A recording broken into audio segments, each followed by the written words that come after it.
खड़क सिंह के खड़कने से खड़कती हैं खिड़कियाँ। ये मुहावरा बरे-सग़ीर के उस अनपढ़ जज के हवाले से जाना जाता है जिसे तारीख अनपढ़ बाबा खड़क सिंह के नाम से याद करती है। खड़क ने रिवायती तालीम हासिल न कर सकने के बावजूद मनसब अदल पर बैठकर ऐसे तारीखी फैसले दिए जिनकी वजह से न सिर्फ इलाके में इंसाफ का बोलबाला हुआ बल्कि जराइम की शरह भी सिफर हो गई। बाबा खड़क सिंह के मुकदमात का फैसला करने का अंदाज भी निराला था। खड़क सिंह पटियाला के महाराजा के मामू और लंबी चौड़ी जागीर के मालिक थे। वो पटियाला के सबसे बाअसर बड़े जागीरदार और गांव के पंचायती सरपंच भी थे। एक दिन मामूल के मामला से तंग आकर भांजे के पास पहुंचे और कहा कि शहर के सेशन जज की कुर्सी खाली है, मुझे जज लगवा दो। उन दिनों किसी भी सेशन जज के ऑर्डर अंग्रेज वाइसराय करता था। खड़क सिंह ने पटियाला के महाराजा यानी अपने भांजे को कहा कि तू मुझे लाट साहब के नाम चिट्ठी लिख दे और मैं सेशन जज का परवाना ले आता हूँ। महाराजा से चिट्ठी लिखवाकर खड़क सिंह लाट साहब के सामने हाजिर हो गया। वाइसराय ने पूछा, नाम? बोले खड़क सिंह। तालीम? बोले क्यों सरकार, मैं कोई स्कूल में बच्चे पढ़ाने का ऑर्डर लेने आया हूँ। वाइसराय हंसा, बोला सरदार जी कानून की तालीम का पूछा है, आखिर आपने अच्छे बुरों के दरमियान तमीज करनी है। खड़क सिंह बोला, सरकार इतनी सी बात के लिए गधों की तरह किताबों का वजन उठाने की क्या जरूरत है, ये काम मैं बरसों से पंचायत में करता आया हूँ और एक नज़र में अच्छे बुरे की तमीज कर लेता हूँ। वाइसराय ने खड़क सिंह से उसकी दरख्वास्त ली और हुक्मनामा जारी कर दिया और वह जस्टिस खड़क सिंह बनकर पटियाला तशरीफ ले आए। खुदा की कुदरत के पहला मुकदमा ही जस्टिस खड़क सिंह की अदालत में कत्ल का आ गया।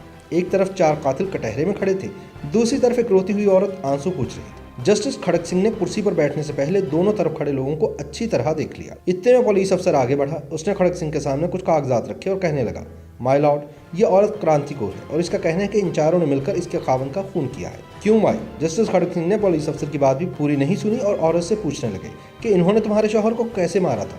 औरत ने एक एक कातिल की तरफ इशारा करके तफसीर बताई कि मेरे सर के ताज को इन्होंने कैसे जान से मारा। खड़क सिंह ने गुस्से से चारों मुलजमान को देखा और कहा, क्यों बदमाशो, तुमने बंदा मार दिया?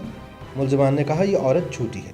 एक ने कहा, मेरे हाथ में तो बेलचा था ही नहीं। दूसरा मुलजिम बोला कि जनाब मेरे पास बच्चा नहीं था, एक सोटी के आगे दरांती बंधी हुई थी पत्ते झाड़ने वाली। जनाब हमारा मकसद तो ना उसे मारना था ना जख्मी करना था।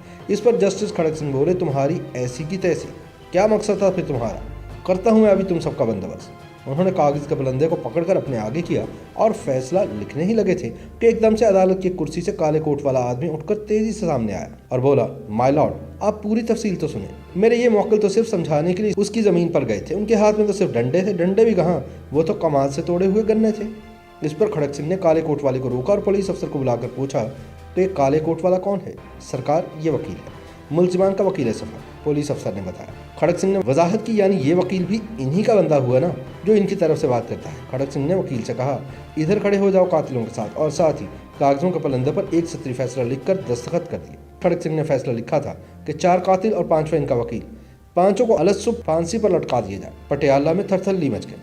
खड़क सिंह आ गया है जो कातिल के साथ वकील को भी फांसी देता है। कहते हैं कि इसके बाद जब तक जस्टिस खड़क सिंह सेशन जज रहे, पटियाला रियासत में कोई कत्ल नहीं हुआ और जराइम की शरह सिफर हो गई। हालात ये हो गए कि कोई वकील किसी मुजरिम का केस ना पकड़ता।